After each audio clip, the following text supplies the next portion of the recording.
Mark Brnovich, thanks so much for taking the time to join me today. Thank you, Ben, for having me on, brother.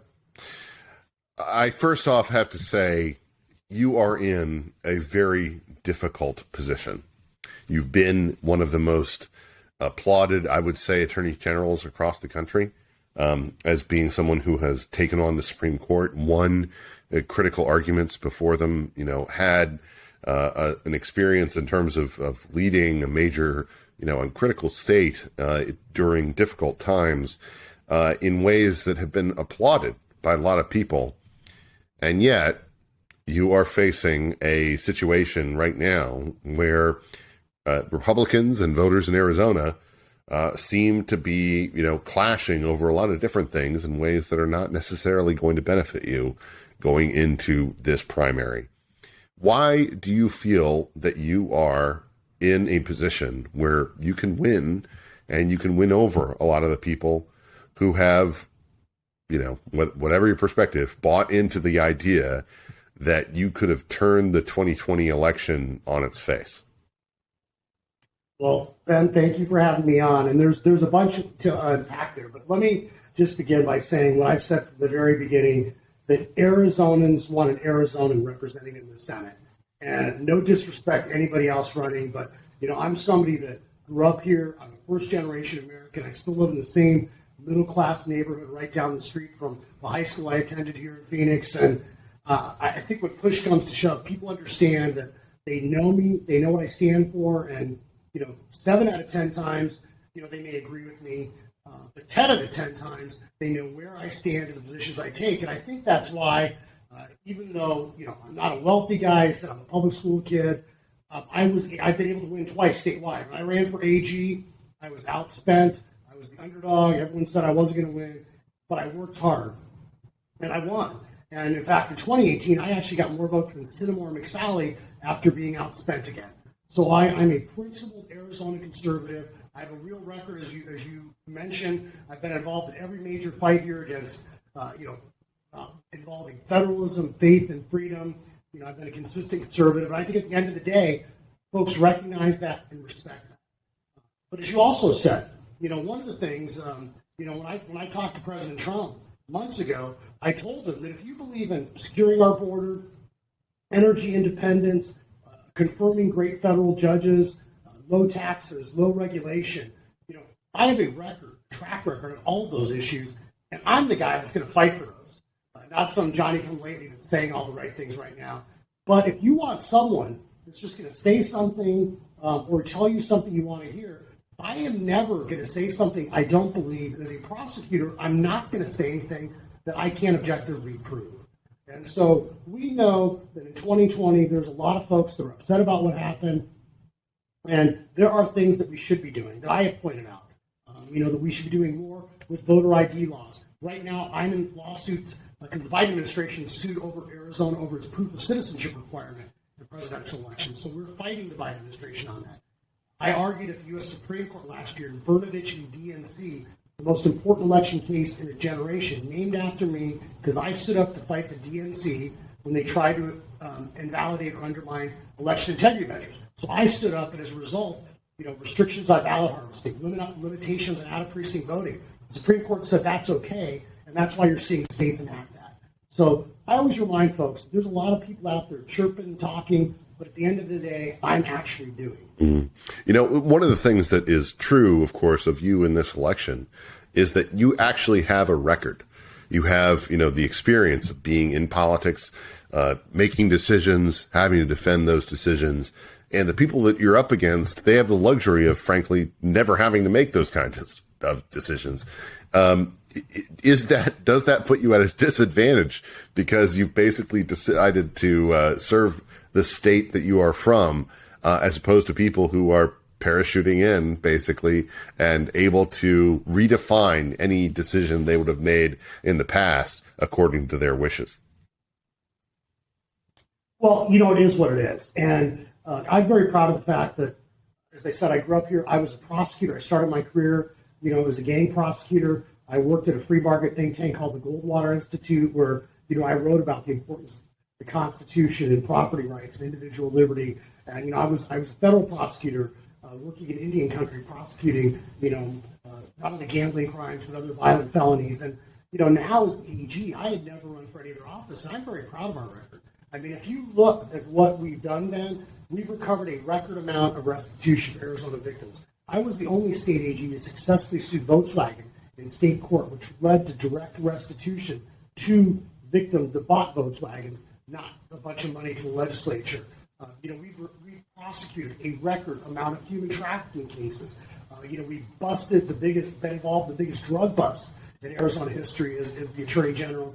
And then, whether it's Brnovich v. DNC at the U.S. Supreme Court, earlier this year, the Supreme Court arguing against Joe Biden's attempt to give benefits to non-citizens. The list goes on. And of course, pushing back on, job-killing carbon rules that not only President Biden was trying to implement, but what President Biden was doing as well. So, yes, I have a record, and my hope is, at the end of the day, when push comes to shove, they're not going to believe the millions and millions of dollars spent by, out-of-state folks and, folks that have parachuted, as you said, into Arizona, and they'll recognize that, look, Brnovich is a solid, rule-of-law conservative. He has a real record, and why should you trust someone that you've never heard of, even, a year and a half or 2 years ago? It's all of a sudden now saying, well, trust me because someone's spending a lot of money to tell you what you want to hear. Arizona is a critical state. It's obviously one that's going to attract enormous spending in the fall from both sides. When you look at Mark Kelly and the approach that he has deployed as a senator, it seems very out of step, not just with Arizona, but out of step with Christian Sinema as well. Somebody who doesn't seem to have any of that contrarian nature, and instead seems to be willing to go along with pretty much everything that Chuck Schumer demands.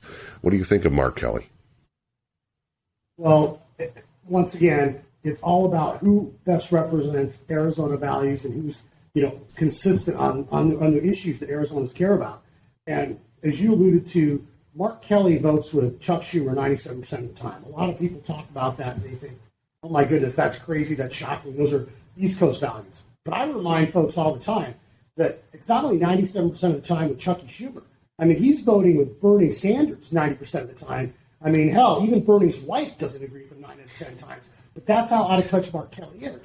But I emphasize to folks, it is important that we have a real Arizonan with real principles and real values running against Mark Kelly. Because, unfortunately, you have folks that maybe aren't known to Arizonans, and frankly, the stuff that we do know or the stuff that we're hearing about really is out of step with what I call Arizona values, whether you're a Republican, Democrat, Libertarian, Independent.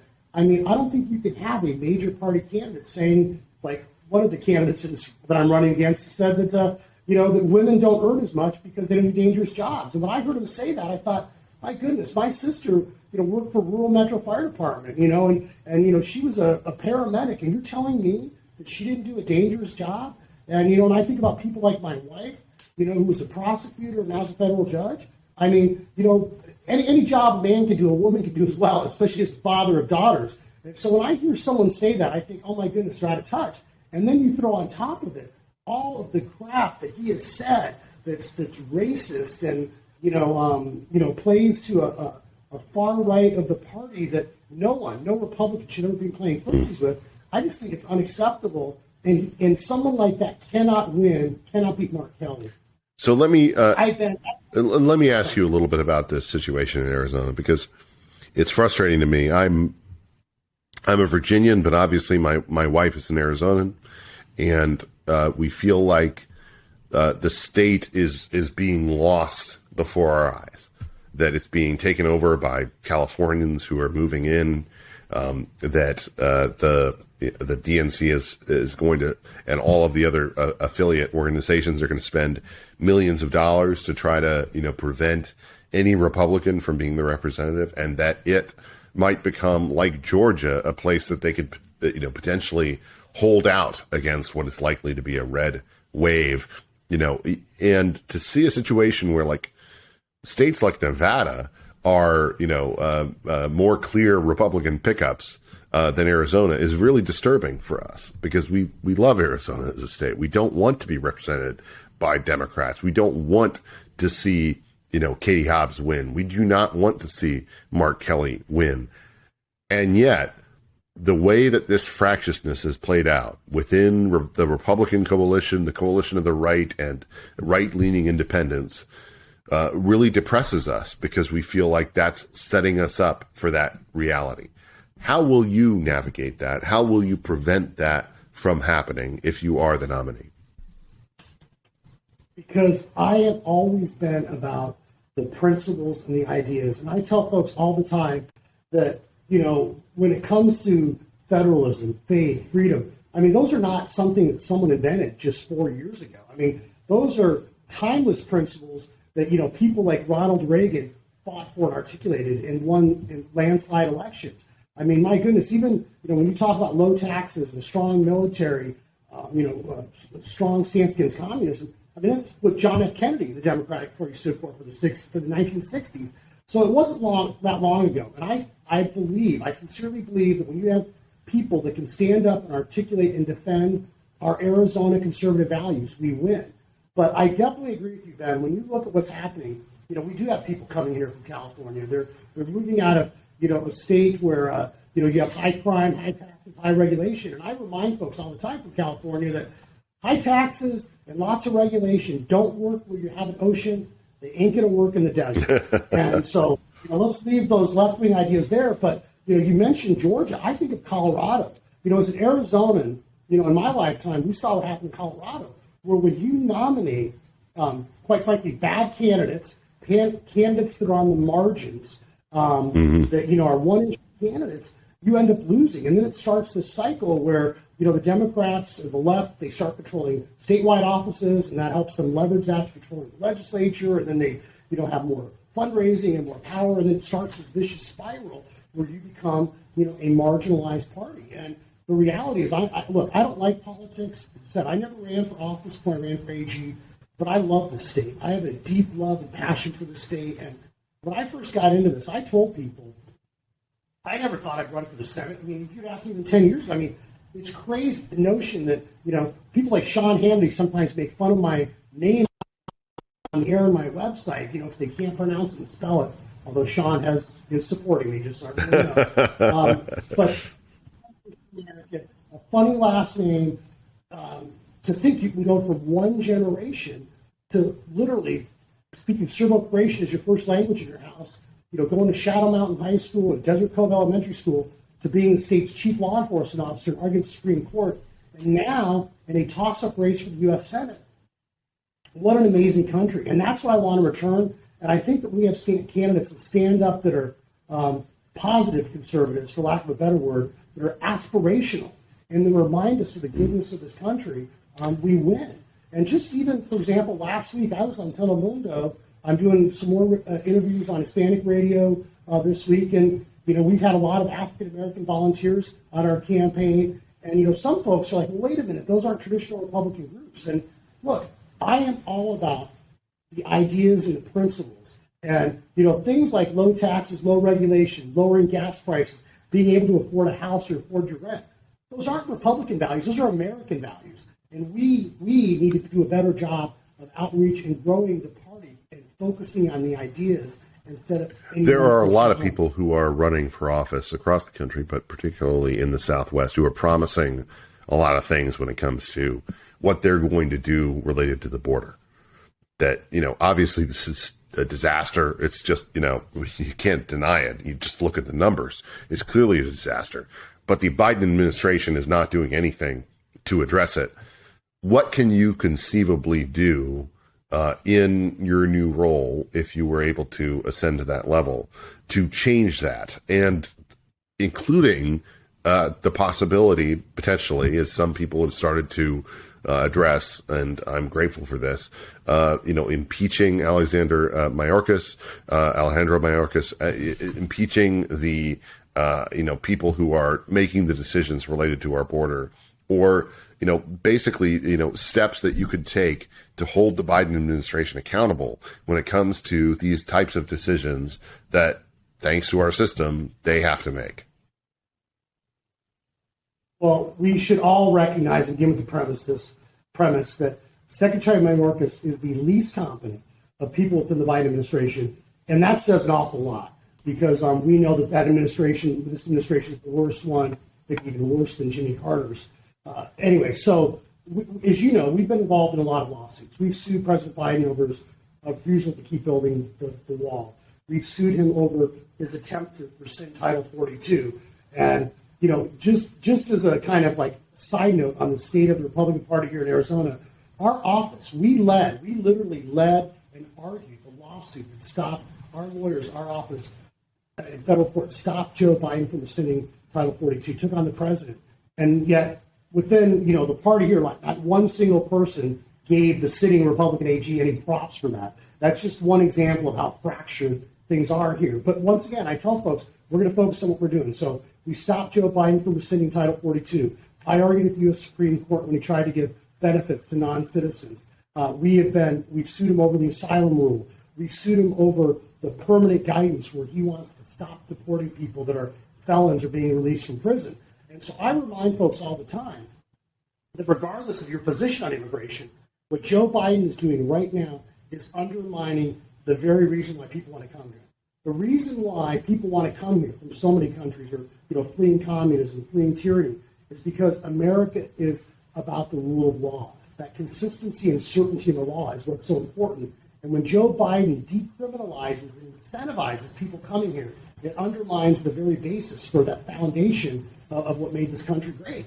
And, practically speaking, when you have 3 million people illegally entering the country since Joe Biden came to office, and more than 800,000 gotaways, these are people we don't know who they are. They're slipping through the desert, usually males dressed in camouflage, all black clothing, people on the terror watches coming in. It's unsustainable, and we are paying the cost, not only with the treasury of our taxpayer dollars to support this, but we're also paying the cost in human lives. Because don't ever forget, just this year alone, more than 7,000 pounds of fentanyl have been seized. So this is just the stuff we know about. And to put that in context, Ben, 2 milligrams of fentanyl can kill someone. That's literally enough fentanyl to kill the entire population of the United States. So this is urgent. This is a national security issue. And what I've said, and I'm on record months ago saying this, when I'm in the U.S. Senate, in places like Pima County, where the number one cause of death now amongst young people is drug and fentanyl overdoses, I will read the names of every single person dying every day in Arizona, not because I want to, but because I have to, because the rest of the country needs to be made aware that this is Arizona's problem, but it's becoming everyone's problem. And whether it's a judicial nominee, whether it's a cabinet official, whether it's an ambassador, whoever it is, I will not vote on any single nominee until Joe Biden gets serious about doing what he needs to do and securing our southern border and just starting with following the law. The second thing is that you alluded to impeaching Mayorkas. I've said this, I'm on record. If Secretary Mayorkas won't do his job, and we know the people that are dangerous and criminals and gangsters are coming into our country and harming and undermining the safety of our communities, then yes, he should absolutely be impeached. And the Senate should have hearings on what he knew and when he knew it. And I also think that one of the things the Senate has is the power of the purse. And so whether that's having hearings with DHS officials or DOJ officials, we need to figure out why they aren't doing their job, and if that means cutting off funding for them until they do their job, or even having hearings so we can get to the bottom of why isn't the Department of Justice prosecuting people for illegally entering or re-entering this country as they did even during the Obama administration. And we saw a decline when the DOJ got serious about doing its job. So there are several things in the near term that we can do, what I can do as a U.S. Senator by myself. And long term, we need to make sure that we are voting right away and making sure that we are on record as Republicans standing for border security against the lawlessness that Mark Kelly and Chuck Schumer have wrought upon not only Arizona, but the entire country. I don't know Blake Masters. I've never met him. I've never had the ability to interview him. He seems to be pretty selective about those interviews. And he's said some things that are concerning to me in recent history, 15, 12 years ago, posting on message boards saying that he, opposes getting rid of Roe versus Wade, saying that he supports open borders and the like.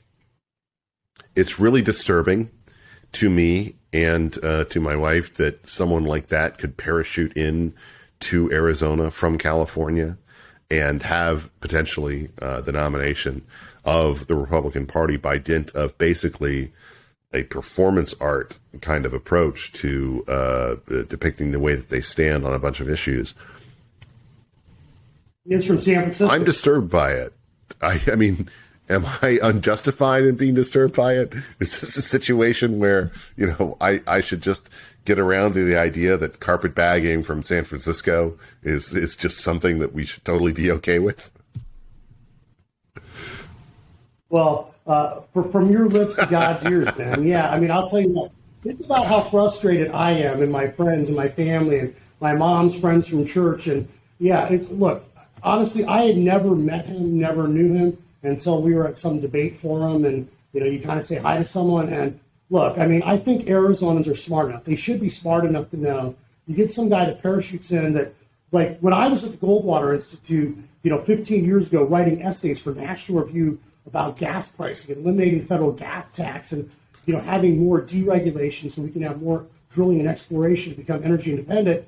He was in the Bay Area, writing about open borders and who knows what.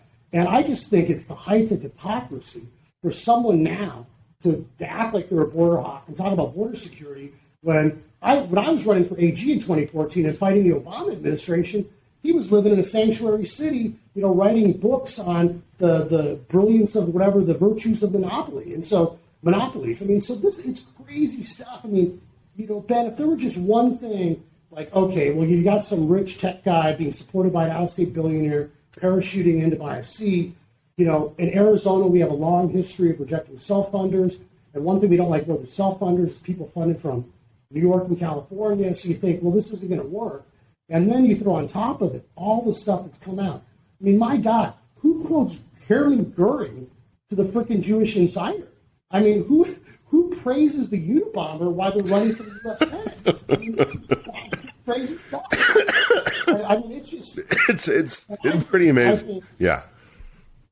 I mean, if you went down and you told people take away the one big endorsement and the huge honeypot of money, you take that away and you said, this guy is running for the Senate in Arizona, he believes, you'd be like, oh my God, did David Duke move to Arizona? I mean, it's pretty, I probably shouldn't have said that. Now I'm probably going to get sued because he's got a bunch of lawyers. Well, here's what I'll say about it.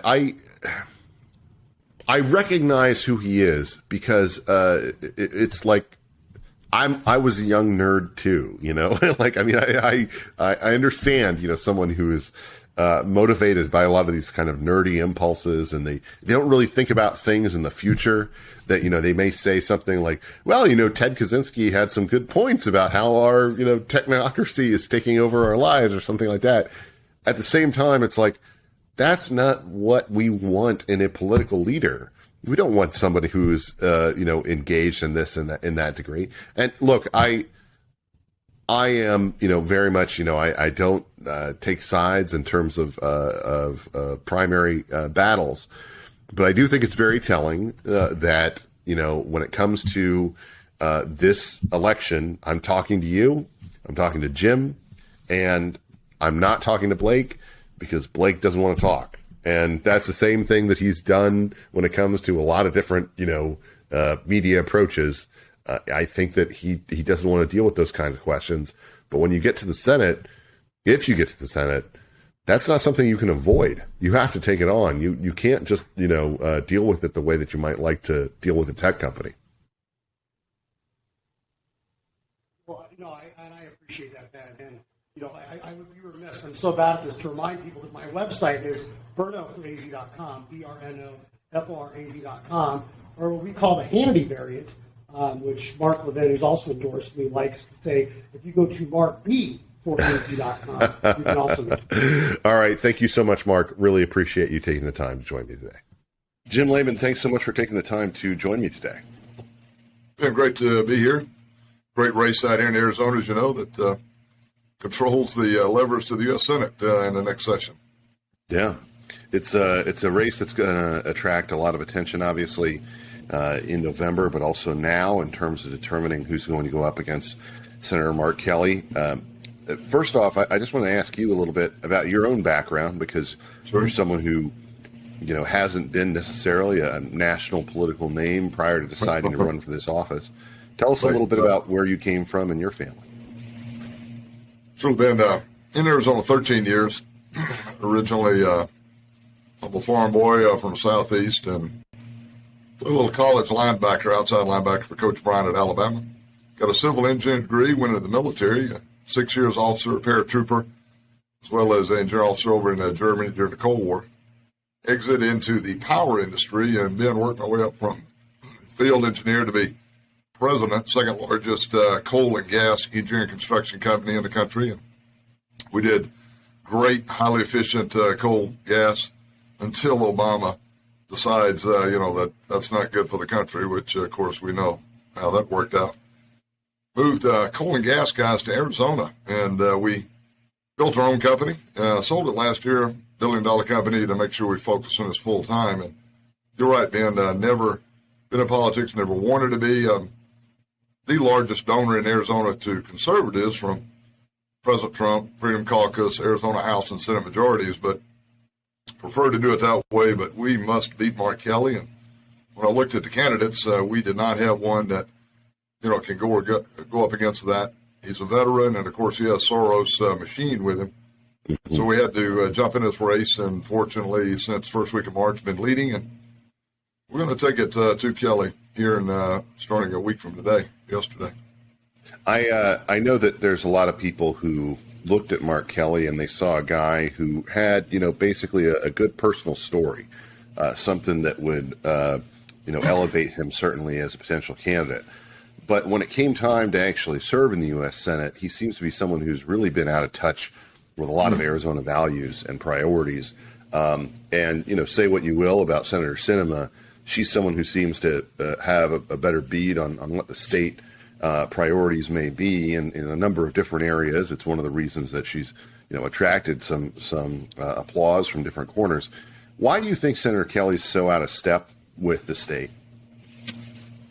Well, Ben, you're certainly on point. He ran as a moderate, and then, of course, we have all those positions he took on the campaign trail 2 years ago on tape, and our intent is to ensure that people understand this is what he said. He got to D.C. with Schumer in the crowd, and, of course, he voted 100% with Schumer last year and 97% this year. That is not Arizona values by a long stretch. He's pro-open border. His staff are even bragging Politico about busing illegals from the border into the heartland. The guy voted to, outlaw right-to-work states, which, of course, Arizona is very proudly that way. Benefits to illegals paid by taxpayers. Totally out of step. And as a veteran, as I am, Ben, and he is, that's one of the essentials to win in Arizona. One of the highest percentage of veterans in the home or one removed, like an in-law or a cousin, in the country. Very important here. We've got 3 big bases, 4 small, but also the retiree base and the veteran side. And I intend, of course, to go toe-to-toe in that. And my resume, plus the fact is, being a business guy, I've created tens of thousands of great American jobs, re-onshored manufacturing, which we need to get busy doing in this country on a bigger scale. And also just from a philanthropic standpoint, I've been a big giver. I got a big heart. Doing a lot of that in Arizona, which will come out. A very sharp contrast with Arizona values and myself versus how Kelly lied to us when he was running. And everyone in Arizona will get to hear it. There's been a real highlight, I think, put on Arizona along with the state of Georgia, where you have a number of Democrats who are basically hoping that you'll have nominees who have significant problems going up against Democrats, incumbents, who they hope to be able to defend. And there's concern that I've heard expressed within the Beltway and by those who, political consultants and the class of folks who pay a lot of attention to elections, that Arizona could end up being a state where, even with the wind at the backs of Republicans, that they are not able to actually win these seats, in part because there's going to be so much spending on the Democratic side. You mentioned George Soros and everybody else who's going to go and back up Mark Kelly, but also that they are concerned about nominating flawed candidates to go up against them. Why do you think that you're the best candidate to take on Senator Kelly? Well, I would agree in the case of my competitor, Ben.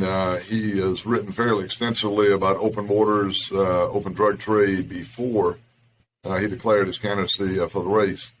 That's Masters. In my case, and Jim Lamon, myself, as the candidate, a veteran, a strong one, as a paratrooper and served overseas, plus a business builder, the only one in the race who's created thousands, tens of thousands of jobs. Financials are not a problem. As I said, I've been building billion-dollar business in the power industry over years. Sold that last year in order to do this, make sure that we have the resources we need. Have met with those in D.C. who can also bring the capital. As a nominee, they're going to come hard. They're going to come strong. With Masters, you're right. They're going to take a pass. They're going to look for another state to try to close the gap. Those are few and far between, as you know. But we polled very well against Kelly, Ben. Masters and Brnovich, not so much. This is really down to a race of myself and Masters. We're up about 2 points over him now. And then when you look at the actual general polling, which we've not done yet, but many in the nation have, we're toe-to-toe with Kelly, and I haven't even started in on him with the ad showing what he said, what he did, and what our policies are. I was in Arizona just a couple of weeks ago and spent a couple of weeks there. It is obviously a state where there's signs everywhere. You see everybody's sort of jockeying for position. And I think that, one of the things that is, a concern going into this is that, you want to be able to hit the right marks, to be able to have the right relationship with the people in the state and that kind of thing, to speak to the issues and priorities that they have. Obviously one of the things that they're concerned about is the situation as it relates to our economy. To see this, the White House denies it's a recession, but obviously meets every measure of a recession. The latest numbers that we have on inflation and the like, these are concerns that I heard across the state when I was there. How can you connect with the American people on that front to really offer them a very real promise about addressing those concerns, given that, you're going to be dealing potentially with, a slim margin in the Senate, a Republican House perhaps, but still a president in Joe Biden who's going to block a lot of your policies? Well, Ben, we calculated yesterday, last 6 to 4 weeks, we've almost been around the equator 3 times during this race here in Arizona. So listening to the people, making sure we have it dialed in to what our policies are to match what Arizona wants. Number one is, as we mentioned just a moment ago, secure the southern border, stop the crime, followed very closely now by inflation, which has turned into recession.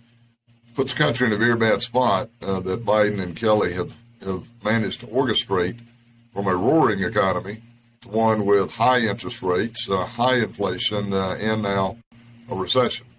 That's a difficult job to manage. You best send a business guy, myself, to the U.S. Senate, not someone like Kelly as a veteran, then became a government worker for the rest of his life. A little small business here that didn't get off the ground.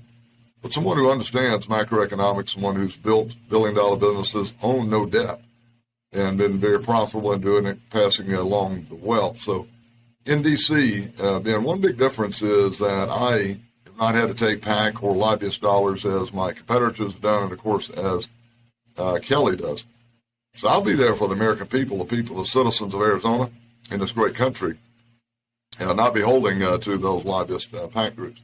So understanding what it takes to get this budget in balance so we can get our spending down in this country. We cannot continue to have to compete in the private sector with outrageous government spending. We send $4 trillion. My gosh, man, that's enough and some more. This woke supply chain that we could fix tomorrow, things like a truck in California port can't be offloaded on from a cargo a cargo container onto it unless the truck is less than 5 years old. I mean, it's just craziness. Things like our energy policy, I know that extremely well. Been in it 30 years. We could fix that in weeks to months with drilling of the public lands, get our pipelines moving again, and stop this idiotic talk about shoving a Green New Deal down our throats. Now, as I said, when I came out of coal and gas, moved those great guys and ladies over into big, large-scale solar. Not on the subsidy side, we had to compete to win. We do storage and some gas with it as well. But you can't just move this grid the way they're trying to do. It was a very incremental process. We're moving about 1% a year, low-cost renewable, blending in with great fossil fuels. Now, that was working fine, and I intend in the Senate to understanding it the way I do, to make sure the other senators know we have a path out of this crazy recession, and we can do it quickly. I intend to bring that knowledge to the Senate. You mentioned the situation on the border. It seems to me that, obviously there's going to be some people within the Republican coalition who show up, in the House of Representatives, certainly, who are, of the mindset that Joe Biden's such a bad president, he's so unpopular, we ought to impeach him. But it does seem to me to be far more realistic to ask the question about the potential impeachment of a number of members of his cabinet, particularly Secretary Mayorkas and potentially Attorney General Garland. When you look at that as a potential strategy, if you were a U.S. Senator, is that something that you would be willing to pursue, just given the level of dysfunction and, frankly, the so many decisions that have gone sideways, it seems like, under this Department of Homeland Security? Well, Ben, you point out, too, that are front and center with this invasion. I'm sure the policy is coming from Biden and his Marxist handlers and, of course, Mark Kelly aiding and abetting. But we're under an invasion. Make no mistake about it, 52,000 a week. And I've been endorsed by the National Border Patrol Council, 21,000 members. Brandon Judd is active on the campaign trail with us. I understand the numbers well, been in there at least a dozen times to understand it hands-on. So getting rid of those two is an absolute necessity to get someone in those two positions that understand what this invasion is causing. Ben, we've got basically a 9/11 situation every week in America now with, 2,600 dying of drug overdose. 88%, according to Border Patrol, comes through the southern border. In addition to our spiraling crime rates of 600 homicides a week. Those two together, man, that's 9/11. In that perspective, I will ensure doesn't go unnoticed, U.S. Senate, for getting those two removed. Let me also say, Ben, that the policy of remain in Mexico that we had under Trump in 2020 worked. We were down to 2,000 a week getting their cases adjudicated in the country they came from. As border guys say, Jim, the taxpayers have been generous to us. We have the manpower, we have the drones, we have the equipment, we have everything we need. Yes, they'd love to have the wall finished, but first and foremost, get that policy that Biden tore up, called Remain in Mexico, codified into law in U.S. Senate. Ben, I intend to do everything possible to be as disruptive of the business in U.S. Senate until that is secured. Because this invasion is way worse than even the media shows. And I'm talking military-age males from Russia, China, Czechoslovakia, everywhere around the world, Congo, Venezuela, coming through that southern border. Yeah, the police and sheriffs have endorsed. I've seen the passports myself.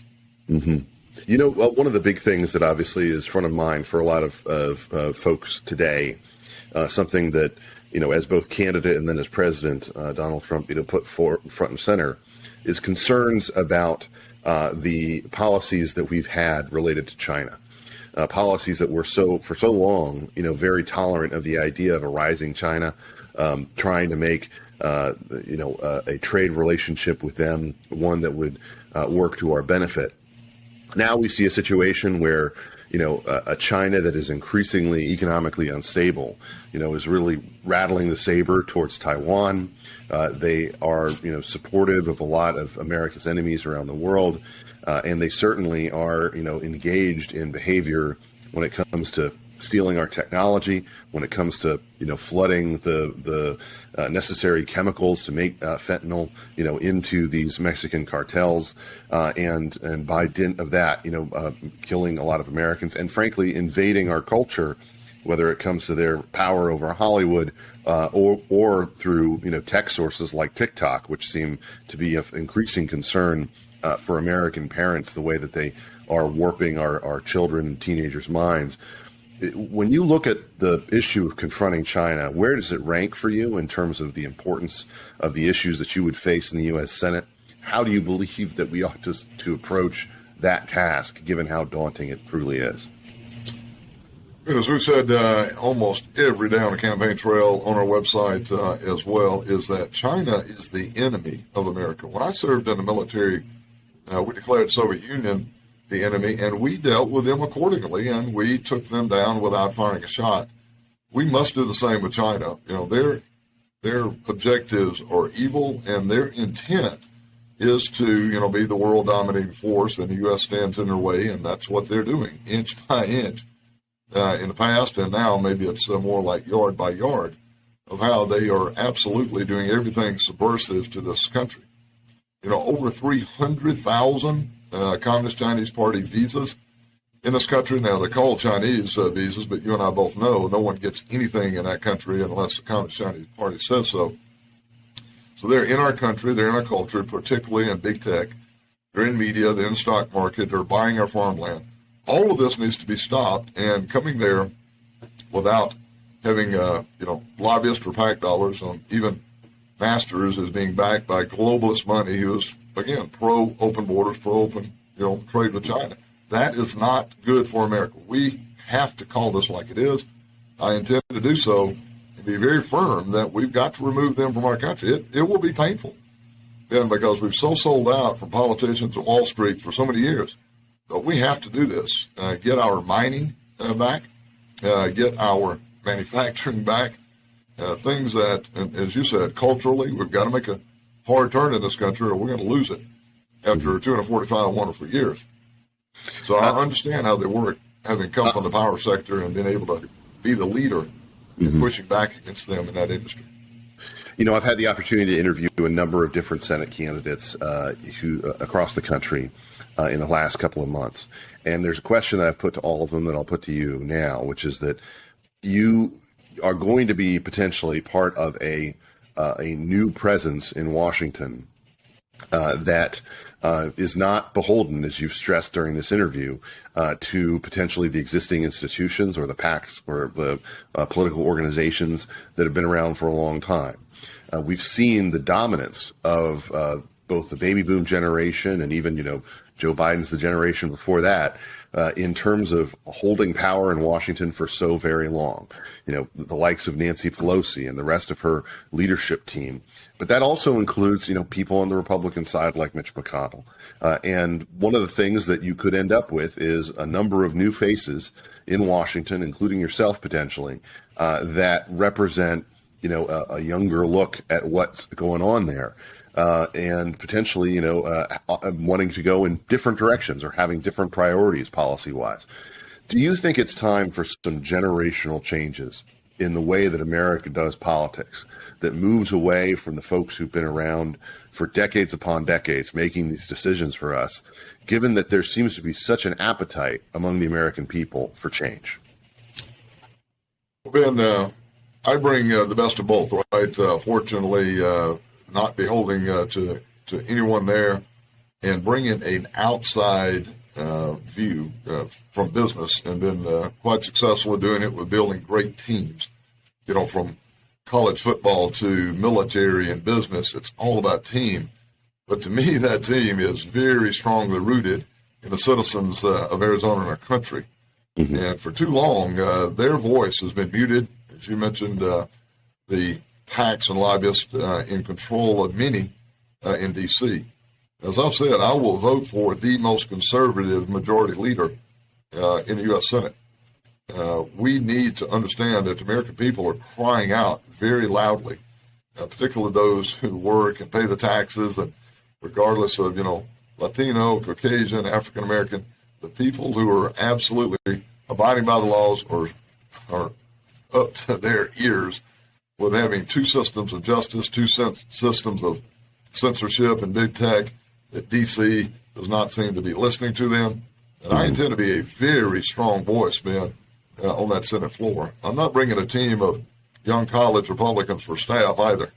And I'm bringing people that understand, experts in these policy areas that we're talking about on your show, and those on our website, are bringing our manufacturing back, mining, securing that southern border, getting the crime down, getting this inflation and recession fixed quickly, we're going to be a force to be reckoned with on that Senate floor. Because I'm not a quiet individual. I'm a strong team player. My guys, that team better be listening to the American people. Jim Lamon, thank you so much for taking the time to join me today. Yeah, thank you, brother, and look forward to seeing you in Arizona hopefully soon. Awesome. Take care, sir. Good Thank luck. you.